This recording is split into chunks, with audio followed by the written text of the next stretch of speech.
नमस्कार साथियों, हमारे YouTube channel future nursing officer में आप सभी लोगों का एक बार से फिर से स्वागत है। आप सभी लोगों को पता ही है कि हम आने वाले CHO एग्ज़ाम, NHM एग्ज़ाम की तैयारी कर रहे हैं और मैं आपको subject wise topic to topic जो थ्योरी बेस्ड सिलेबस है वो कवर करवा रहा हूँ। जो इम्पोर्टेंट टॉपिक्स है, जो इम्पोर्टेंट सब्जेक्ट है, उनको हम उसी हिसाब से पढ़ रहे हैं जिस हिसाब से उनकी इम्पोर्टेंस है। ठीक है, जो जो क्वेश्चन इंपॉर्टेंट हर टॉपिक में से बनते हैं वो मैं आपको कंटिन्यू कंप्लीट करवाऊंगा एग्जाम तक। इसके अंदर हम सिर्फ नर्सिंग लेवल के ही नहीं, नर्सिंग के अलावा जीके है, रीजनिंग है, उनकी क्लास भी मैं आपको कंडक्ट कराऊंगा, क्योंकि आजकल हर एग्जाम में, चाहे वो नर्सिंग का फील्ड का कोई एग्जाम हो, चाहे अनदर किसी भी फील्ड का कोई एग्जाम हो, उसके अंदर जीके है, रीजनिंग है, मैथ है, ये भी चीज़ें कंपलसरी हो गई है। तो जो नर्सिंग के स्टूडेंट हैं उनको जनरल नॉलेज जीके के जो क्वेश्चन होते हैं या रीजनिंग के जो क्वेश्चन होते हैं उनमें दिक्कत आती है और उन वजह से हमारा जो सिलेक्शन है वो कहीं ना कहीं पीछे रह जाता है। तो हमें नर्सिंग सब्जेक्ट के साथ साथ में वो सब्जेक्ट भी कवर करने हैं, उसकी भी क्लास मैं आगे कंटिन्यू कंडक्ट करवाऊंगा आपको। ठीक है, आज की जो हमारी क्लास है वो सेम हमारा वही सब्जेक्ट कंटिन्यू करेंगे हम, गायनाकोलॉजी एंड मिडवाइफरी, और उसी का एक टॉपिक है, मोस्ट इंपॉर्टेंट टॉपिक है एपिजियोटोमी। ठीक है, तो उस पर आज की हमारी जो क्लास है वो रहेगी। तो एपिजियोटोमी क्या होती है, कब करनी होती है, किस टाइप से होती है, वो सब चीज़ें और इनमें से क्या इंपॉर्टेंट क्वेश्चन बन सकता है वो मैं आपको आज बताऊंगा। चलिए क्लास स्टार्ट करते हैं डेफिनेशन से कि एपिजियोटोमी क्या है। It is also known as perineotomy. इसको जो सेकंड इसका नाम है वो पेरियोनियोटोमी के नाम से इसको जाना जाता है। It is a surgical incision होता है, ये एक सर्जिकल इंसिजन होता है ऑफ द पेरिनियम, पेरिनियम के अंदर लगाया जाता है, and the posterior vaginal wall पर लगाया जाता है। जनरली कब लगाया जाता है, डन बाई एक ओबस्टेशन, मतलब एक जो प्रशिक्षित है, ठीक है, प्रसूति विशेषज्ञ जो डॉक्टर होता है उसके द्वारा ये लगाया जाता है। कब लगाया जाता है, second stage of the labour के अंदर लगाया जाता है। ठीक है, और quickly enlarge the vaginal opening for the, किस लिए लगाया जाता है, जो वेजाइनल ओपनिंग है वो थोड़ी बड़ी हो जाए और जो बेबी है वो उसके अंदर से आसानी से पास आउट हो जाए, इसके लिए उसको जो छेद है, वेजाइनल जो ओपनिंग है वो थोड़ी बड़ी करने के लिए इसको लगाया जाता है। ठीक है, और इसका जो इम्पोर्टेंस है वो बहुत जरूरी है। ठीक है, इसके जो पार्ट है, इसका जो टाइप्स है वो हमें समझने बहुत जरूरी है, कितने टाइप की एपिजियोटोमी होती है और किस किस कंडीशन में इसको किया जाता है। तो सबसे पहले हम पढ़ेंगे कि इंडिकेशन क्या क्या होते हैं, कब लगानी होती है, क्यों लगानी होती है, क्यों इसकी जरूरत हमें पड़ती है, वो चीज़। तो फर्स्ट है अभी प्राइमरी पेरिटी। सबसे पहले क्या देखेंगे, बच्चा फिटल जो वेट है वो ग्रेटर देन 4 kg। अगर बच्चे का वजन है वो 4 किलोग्राम से ज़्यादा है तो हमें इस चीज़ की ज़रूरत पड़ सकती है। सेकंड आता है प्रोलॉन्ग्ड सेकंड स्टेज। जो सेकंड स्टेज है लेबर का, प्रसव का जो सेकंड स्टेज होता है, द्वितीय स्टेज, जिसके अंदर क्या बेबी डिलीवर होता है, तो वो क्या फुल डायलेशन सर्विक्स से लेकर के, फुल डायलेशन ऑफ सर्विक्स से लेकर के कब होती है, जब बेबी कंप्लीटली पास आउट हो जाता है, वेजाइनल मार्ग के थ्रू बाहर आ जाता है, बेबी का बर्थ हो जाता है, उस तक होता है। तो उसके अंदर हमें सबसे ज़्यादा इसकी इसकी ही जरूरत पड़ती है, एपिजियोटोमी की। ठीक है, तो अगर वो सेकंड स्टेज है, उसका टाइम पीरियड है वो लंबा चल गया, काफ़ी लंबा टाइम चल रहा है, तो उसके अंदर हमें जरूरत आएगी इस चीज़ की। नेक्स्ट होता है ऑपरेटिव डिलीवरी है या शोल्डर डिस्टोसिया, मतलब जो बच्चे का जो शोल्डर है वो कहीं ना कहीं अटक गया है, कंधा कहीं ना कहीं फंस गया है, तो उस चीज़ के अंदर हमें एपिजियोटोमी की जरूरत पड़ेगी। टाइमिंग, इसकी टाइमिंग क्या होती है, तो earlier in the second stage before crowning appeared to be more protective. सबसे जो क्राउनिंग से पहले, दूसरे चरण के अधिक सुरक्षात्मक इसका प्रतीत होता है, क्राउनिंग से पहले इसको लगाया जाता है। ठीक है, क्राउनिंग जब बच्चा पूरा नीचे आ जाता है, जो टर्मिनोलॉजी की क्लास मैंने आपको लगाई है उसके अंदर मैंने इन वर्डों का जो मीनिंग है मैंने आपको बताया हुआ है। ठीक है, तो आप वो क्लास जरूर देखें, उसके अंदर जो जो वर्ड मैंने बताए हैं वो आगे आगे की क्लास के अंदर आपको मैंने पहले ही बताया था कि इंपॉर्टेंस रखेंगे, उनका मीनिंग हमें पता है, तो आगे इन चीज़ों को समझने में हमें आसानी से समझ आ जाएगा, दिक्कत नहीं आएगी। तो टाइमिंग इसकी होती है, क्राउनिंग से पहले इसको लगाया जाता है, मोर प्रोटेक्टिव होता है ये। पर्पज इसका मैंने बताया कि किस पर्पज से हम लगाएंगे, एपिजियोटोमी करेंगे हम, तो हमारा पर्पज क्या होगा कि प्रसव के दौरान योनि में अधिक व्यापक फटने को रोकने के लिए। सबसे मेन बात यह है to prevent more extensive vaginal tear during childbirth. जब बच्चे का जन्म हो रहा है तो जो वेजाइनल की जो वॉल है, वेजाइनल की जो सराउंडिंग है, वो क्या कहीं और जगह से न फट जाए या ज़्यादा न फट जाए, या एक सही डायरेक्शन में न फट करके कहीं और से ज़्यादा टीयर ना हो जाए, तो उस चीज़ को रोकने के लिए हम क्या एपिजियोटोमी करेंगे, अब खुद एक इंसिजन लगाएंगे, ठीक है, तो वो चीज़ होती है। Next, to heal better than a natural tear, मतलब एपिजियोटोमी करेंगे, एक सर्जिकल इंसिजन होता है, ठीक है, तो इसके अंदर क्या करेंगे, जो नॉर्मल अगर फटेगा कहीं से, वेजाइनल वॉल कहीं से भी फटेगी, तो वो क्या नॉर्मल हील होने के अंदर टाइम बहुत ज़्यादा लगता है, तो लेकिन वेजाइनल अगर ये हम एपिजियोटोमी लगाएंगे तो वो ये नॉर्मल हील होने के अंदर इसका जो टाइम पीरियड है वो बहुत कम लगता है, तो ये चीज़ भी इसके अंदर इंपॉर्टेंस रखती है। नेक्स्ट हम पढ़ेंगे to preserve the muscular and connective tissue support of the pelvic floor, pelvic floor की जो मांसपेशियां हैं या संयोजी ऊतक है उनको सपोर्ट करने के लिए भी हम एपिजियोटोमी करते हैं, ताकि वहाँ क्योर करना है वो ज़्यादा ढीले ना पड़े, लूज ना पड़े, और उनकी जो मस्कुलरिटी है वो बनी रहे, ठीक है, उसके लिए। तो जो क्यों लगाएंगे, किस लिए लगाएंगे, वो मैंने आपको बताया। नेक्स्ट है टाइप, जो एपिजियोटोमी हम कर रहे हैं उसके चार मेन टाइप होते हैं, चार टाइप से हम एपिजियोटोमी करते हैं, ठीक है, तो उसकी जो डायरेक्शन है, दिशा है, वो क्या होती है, तो फर्स्ट है हमारी मीडियो लेटरल, मीडियो लेटरल, जैसे कि नाम से ही पता चलता है कि मीडियो लेटरल, ठीक है, ये इंसिजन कहाँ लगाएंगे, कि ये इंसिजन लगाएंगे, the incision is made downward and outward from the mid point of the fourchette either to the right और left, it is directed as a straight line which run about 2.5 centimetre यानी कि 1 inch away from the anus, ठीक है, mid point between the anus and the ischial tuberosity, जो मध्य पार्श्व, नाम से पता चल रहा है, ये फोर्चिट का जो मध्य बिंदु है, फोर्चिट जहां पे होगा मध्य बिंदु है, फर्स्ट उसका नीचे और फिर बाहर की ओर लेके जाएंगे, ठीक है, दाईं या बाईं और इसको दोनों साइड में लगाया जा सकता है, और एक सीधी रेखा के रूप में इसको हम निर्देशित कर सकते हैं, और जो गुदा द्वार होता है, ठीक है, गुदा और स्टीजियल की ट्यूबरोसिटी है उसके मध्य बिंदु से लगभग 2.5 सेंटीमीटर तक ये चला जाता है, ठीक है, एनएस से हम 1 इंच इसको दूर तक रखते हैं, ठीक है, तो ये चीज होगी। सेकंड होता है median, the incision start from the centre of the fourchette, fourchette के सेंटर से हम स्टार्ट करते हैं बिल्कुल, और एक्सटेंड करते हैं इसको पोस्टीरियर पीछे की ओर लेके जाते हैं, ठीक है, 2.5 सेंटीमीटर तक, ठीक है, तो ये सेकंड इसका जो होगा वो होगा मीडियन, मतलब बिल्कुल फोर्चिट से स्टार्ट करके पीछे की ओर पोस्टीरियर की ओर लेके जाएंगे 2.5 सेंटीमीटर तक, ठीक है। नेक्स्ट होगा लेटरल, लेटरल साइड में इसको लेके जाएंगे तो ये lateral side, the incision start from the 1 centimetre away from the centre, centre से 1 सेंटीमीटर इसको दूर से इसको स्टार्ट करेंगे, और जो फोर्चिट है एक्सटेंड लेटरली, और उसको धीरे धीरे लेटरली हम एक्सटेंड करते जाएंगे, बढ़ाते जाएंगे, ठीक है। Drawbacks include this chance of injury to the Bartholin ducts, इसके अंदर मेन जो दिक्कत होती है, लेटरल इंसिजन हम सबसे कम यूज करते हैं, क्यों यूज करते हैं, क्योंकि जो बार्थोलिन जो डक्ट होती है, जो नली होती है, तो उसको चोट लगने की जो संभावना है इसके अंदर वो बहुत ही ज़्यादा होती है, इसके अंदर हाई रिस्क होता है इस चीज़ का, कि बार्थोलिन जो डक्ट है, जो नली है, वो उसको डैमेज हो सकती है, उसको कोई इंजरी हो सकती है, तो ये लेटरल जो इंसिजन होता है, लेटरल जो एपिजियोटोमी हम करते हैं लेटरल इंसिजन की तो वो बहुत ही कम की जाती है, ठीक है। नेक्स्ट है इसका जे शेप्ड, जो सबसे बेस्ट जो मानी जाती है या सबसे बढ़िया जिसको मानी जाती है, तो और जिसका क्वेश्चन बनता है एग्जाम के अंदर सबसे इंपॉर्टेंट, तो वो यही होती है जे शेप्ड एपिजियोटोमी, ठीक है, जे शेप्ड की जो एपिजियोटोमी है वो उसको सबसे बेस्ट माना जाता है।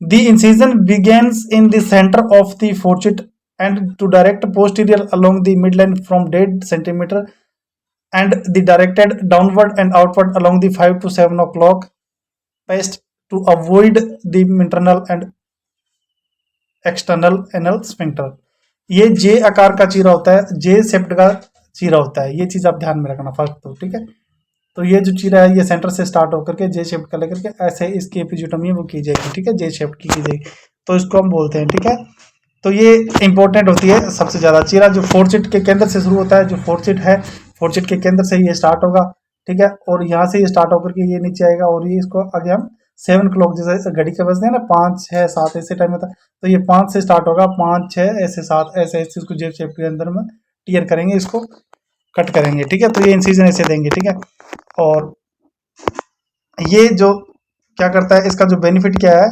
अवॉइड करता है the internal and external sphincter को प्रिवेंट करता है, ये क्या करेगा, जो जो है ना एनल स्फिंक्टर है, ठीक है, और ये फोर्चिट आ गया, तो ये फोर्चिट के इधर से ऐसे ऐसे कर देंगे, तो ये जो स्फिंक्टर है इसको हम वो क्या कहीं से भी टीयर होने से ये प्रिवेंट करेगा, ठीक है, तो ये चीज आपको ध्यान में रखनी है, यहाँ से क्वेश्चन बन सकता है। कॉम्प्लिकेशन, इसका कई कॉम्प्लिकेशन भी हो सकते हैं। जब हम एपिजियोटोमी करेंगे तो इसके अंदर कोई न कोई दिक्कत हमें आ सकती है। तो क्या क्या दिक्कतें हैं जो इसके अंदर आ सकती है? तो फर्स्ट इसकी होती है ब्लीडिंग। सबसे पहले क्या होती है कि ब्लीडिंग इसके अंदर हो सकती है।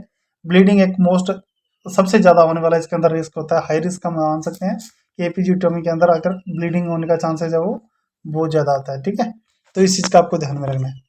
नेक्स्ट हम पढ़ेंगे tearing into the rectal tissue and anal sphincter muscles. ये क्या चीज होती है कि इसके अंदर जब हम जो फोर्टिड से लेकर के जब एनस स्फिंक्टर है बीच के अंदर, तो ज्यादातर जो है इंसिजन वो इसके बीच में लगाया जाता है। ठीक है, तो यहाँ से मीडियल लेटरल आएगा, तो मीडियल तो ये दाई बाई साइड दोनों साइड कर सकते हैं। तो ये चीज लगभग यहाँ से जेटा तो जो एनस और फोर्टिड के बीच का जो ये दूरी है ना, ये थोड़ी कई बार कम बचती है, तो इसका भी टीयर होने का कई बार चांसेस होता है। तो ये रिस्क होता है इसके अंदर। ठीक है, और अगर हम एपिजियोटोमी करेंगे, हम इंसिजन लगा रहे हैं, कोई भी इंसिजन लगा रहे हैं, तो उसके अंदर ये दिक्कत आएगी कि स्वेलिंग आएगी, वहाँ पे इन्फेक्शन होने का चांसेस रहेगा। ठीक है, तो ये चीज़ का भी हमें ध्यान में रखना होता है। और जो फर्स्ट हमने पढ़ा जैसे कि ब्लड है, ब्लीडिंग होगी, तो जो पेरिनियल टिश्यू है, पेरिनियल टिश्यू पेरिनियल कैविटी के अंदर है, तो वहाँ पे क्या कि ब्लड का जो है अकोमोडेशन हो सकता है, ब्लड का संग्रहण वहाँ पे हो सकता है, ब्लड वहाँ पे इकट्ठा हो सकता है। तो ये इसकी भी एक कॉम्प्लिकेशन है, कॉम्प्लिकेशन अंतर्गत है। अब क्या होती है, प्रोसीजर हम कर रहे हैं तो हमें क्या क्या स्टेप है, स्टेप टू स्टेप हमें चलना पड़ेगा। तो क्या क्या स्टेप है कि हम एपिजियोटोमी कैसे करते हैं। ठीक है, तो सबसे पहले हमें क्या करना होता है कि कंसल्ट, कभी भी कोई भी जब सर्जरी होती है तो सबसे पहले कंसल्ट होता है, कंसल्ट साइन करवाने होते हैं। ठीक है, तो अगर ये लीगली देखते हैं, लीगली देखते हैं तो हमेशा क्या होता है कि जो कंसल्ट, इसका भी कई बार क्वेश्चन होता है कि कंसल्ट है वो कौन लेता है। ठीक है, कंसल्ट कौन लेता है, तो ये क्वेश्चन कई बार एग्जाम में आता है। तो सभी आजकल हम डायरेक्टली ये बोल देते हैं भी जो सीनियर नर्स होगी इंचार्ज वो नहीं, लेकिन कंसल्ट होता है वो डॉक्टर लेता है। ठीक है, जो डॉक्टर होगा वो कंसल्ट लेगा। ठीक है, ये क्वेश्चन कई बार पूछा जाता है, तो कंसल्ट हमेशा कौन लेगा? डॉक्टर लेगा। लेकिन इस चीज को कंफर्म कौन करेगा?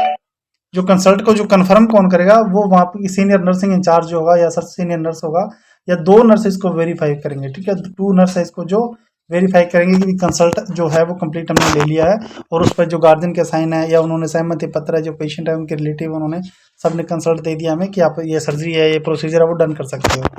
ठीक है, नेक्स्ट हम पढ़ेंगे कि perineum should be swept with antiseptic and draped properly.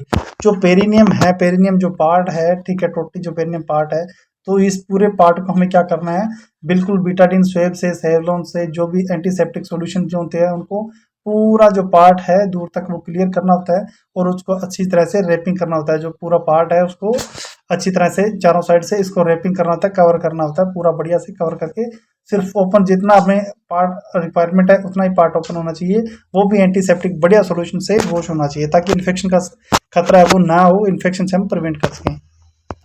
Next हमें क्या करेंगे कि जहां पर हमें एपिजियोटोमी करनी है, ठीक है, जहां पर हमें एपिजियोटोमी करनी है, हमें ये इंसिजन देना है, लेटरल देना है, कुछ भी देना है, तो यहाँ पे जो पेन है वो कम हो। ठीक है, तो वहां पे हमें क्या करना है, लोकल एनेस्थीसिया वो 10 ml है वो 1% लेग्नोकेन के साथ हमें इंसर्ट करना है, देना है, ताकि वहां पे जो जो पेन है वो कम से कम हो। ठीक है, अब स्टेप इसके क्या क्या होंगे कि जब पेरिनियम, जब क्या होता है सेकंड स्टेज होती है लेबर की, इसके अंदर हम ये चीज समझेंगे कि जब सेकंड स्टेज होती है लेबर की, ठीक है, तो बेबी का जो हेड है वो क्या विजिबल होगा, हेड विजिबल होगा बिल्कुल ही।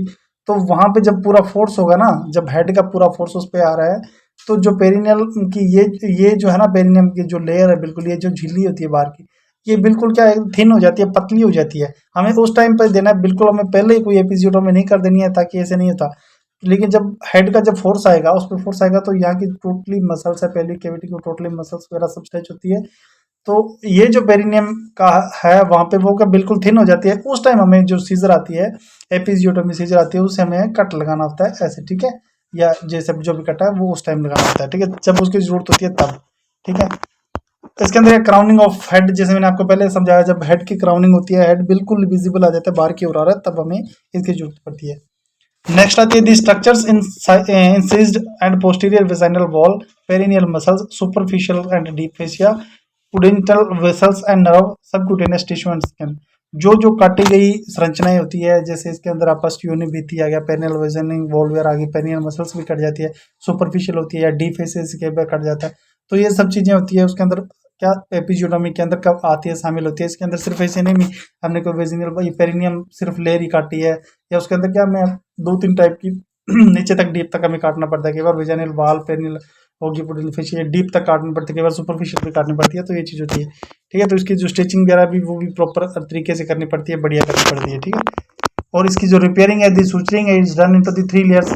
ये मैंने आपको बताया, इसकी जो सुचरिंग है जो होगी वो क्या होगी, 3 लेयर के अंदर होगी। ठीक है, 3 लेयर बाई क्रोनिक कैटगेट धागा होता है ना, कैटगेट 0 नंबर से होगी। ठीक है, जो धागे होते हैं, ठीक है, उसके अंदर क्या होता है एथिलोन है, प्रोलिन है, वाइक्रल है, और अजय जो बच्चे हॉस्पिटल में ड्यूटी करते हैं उनको इनके बारे में पता होगी कि कैटगेट धागा होता है, कैटगेट। ठीक है, तो हमने ये पढ़ा भी है। ठीक है, एनएम जीएनएम बीएससी उन सभी में ये चीज़ पढ़ाई जाती है भी। ठीक है, कि भेड़ की आंत से ये बनता है, शिप की इंटेस्टाइन से ये बनता है, वो कैटगेट होता है। ठीक है, और ओरल, जैसे ओरल की कोई कैविटी है, म्यूकोजा इंटरनल जो ऑर्गन उनमें जहाँ पे जो टांके खोलने नहीं जाते हैं, ऑटोमेटिक 5 से 7-10 दिन के बाद में ये डिजोल्व हो जाते हैं, तो वो क्या होते हैं, कैटगेट से बने होते हैं। ठीक है, वाइक्रल भी धागा होता है जो कि 10-15-20 दिन के बाद में वो भी इंटरनल होता है। ठीक है, एथिलोन होता है वो बाहर की साइड लगाया जाता है, तो उनको खोलना भी पड़ता है। तो आजकल स्टेपलर भी आ गया है। ठीक है, उनको वो क्या होता है, स्टेपलर क्या पिन होती है, पिन से स्टिच लगते हैं, वो स्टिच से डायरेक्ट खुल जाते हैं। तो ये अलग अलग होते हैं। तो कैटगेट धागा 0 नंबर इसके अंदर हम यूज करेंगे। ठीक है, और 3 परतों के अंदर, जैसे फर्स्ट लेयर, सेकंड लेयर और थर्ड लेयर के अंदर इसकी सूचरिंग होती है।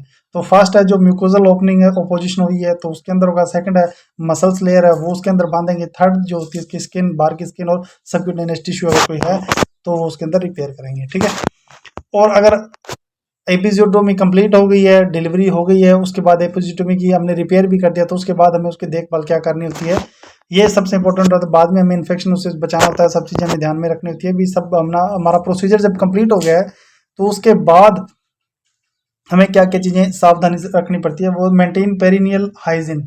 ये सब चीज़ संक्रमण से रोकने के लिए पेरिनियल स्वच्छता को हमें बनाए रखना है। सबसे पहले वहाँ पे इन्फेक्शन नहीं होना चाहिए, सफाई रखनी है, साफ सुथरा जो पार्ट है वो रखना है। ठीक है, नेक्स्ट है ambulation as well as possible, मतलब घूमना, मतलब वॉकिंग करना, घूमना, उस चीज़ों को रिकवर करना। ठीक है, कीगल एक्सरसाइज वगैरह वो सब चीज़ें इसके अंदर इंपॉर्टेंट रखती है, ताकि जितना जल्दी हो उसके जो एपिजियोटोमी का इंसिजन वगैरह है वो जल्दी से जल्दी रिकवर हो। ठीक है, और एडमिनिस्टर सिस्टमेटिक एंटीबायोटिक, इसके अंदर एंटीबायोटिक्स कई बार जब भी कोई इंसिजन लगता है, जब भी कोई भी ऑपरेशन सर्जरी कोई होता है, तो उसके अंदर हमें एंटीबायोटिक की जरूरत पड़ती है। तो जो डॉक्टर या जो सर्जन है जो भी गाइड करेगा, ओबेसिशन जो गाइड करेगा, ठीक है, तो वो हमें एंटीबायोटिक है टाइम टू टाइम हमें उस पेशेंट को देनी है, ताकि जल्दी से जल्दी एक तो इन्फेक्शन ना हो, और जल्दी से जल्दी जो इंसिजन वगैरह है वो हील हो और ठीक हो। तो ये थी आज की हमारी क्लास एपिजियोटोमी। आपको क्लास कैसे लगी आप लोग हमें कमेंट करें, और आप लोगों से बस यही रिक्वेस्ट है कि क्लास को ज़्यादा से ज़्यादा लोगों तक शेयर करें, और चैनल को लाइक करें और शेयर करें, सब्सक्राइब करें। ठीक है, तो आज के लिए बस इतना ही। हम नेक्स्ट स्टार्ट कर रहे हैं जीके की क्लास पे, हम साथ में स्टार्ट कर रहे हैं। तो अ, आप हमें और आप मैसेज कर सकते हैं, जिस चीज़ की क्लास आपको लगे भी इस चीज़ की क्लास की ज़्यादा जरूरत पड़ेगी, तो वो भी आप हमें डीएम कर सकते हैं, मैसेज कर सकते हैं। ठीक है, तो आज के लिए बस इतना ही, मिलते हैं नेक्स्ट क्लास में। थैंक यू, जय हिंद, जय भारत।